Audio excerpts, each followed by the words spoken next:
જય બહુચર, જય અંબે।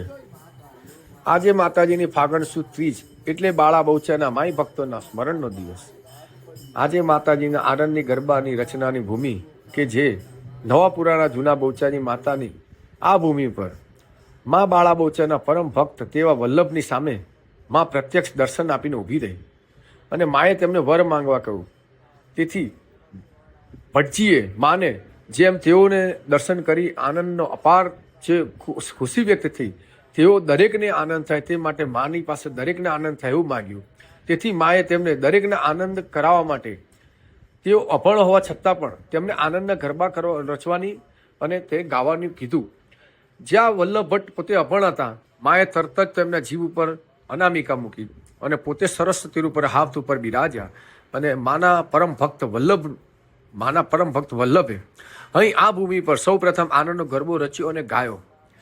આજે ફાગણ સુદ ત્રીજનો દિવસ બપોરે જ્યારે માતાજીનો આનંદનો ગરબોની શરૂઆત થઈ ત્યારે માતાજીને દૂધ મિશ્રિત જળના અભિષેક સહિત માતાજીના અનેક ભક્તો અભિષેકના દર્શન સહિત આનંદનો ગરબા ગાવા માટે માઈ મંડળો તેમજ ભક્તો ઉમટી પડ્યા છે।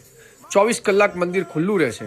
અહીં માતાજીનો રાત્રિ અધિવાસ છે અને આવી જ એક સરસ મજાની માની ભૂમિ એવી ચુવાણનો માનો જે પ્રત્યક્ષ જે આદ્ય સ્થાન છે એવું મા બાળા બહુચરનું સંખલપુરનું ધામ કે જ્યાંના બાળા બહુચરના પરમ ભક્તો સંખલપુર ગામના રહેવાસીઓ જે આજે અહીં માતાજીના જે પવિત્ર નવાપુરાના બહુચરની માતાના જગદંબાના રાત્રિ અધિવાસની જગ્યામાં મા બાળા બહુચરના આનંદના ગરબા સાથે તેઓની ઉપાસના કરવા પધારેલ છે અને તેઓ રાત્રે અવિરત માતાજીના ગરબાનું પઠન કરશે અને મા બાળા બહુચરની કૃપા પ્રાપ્ત કરીને અને અહીંયા આગળ માની અવિરત એ લોકો ઉપાસના કરશે। જય બહુચર।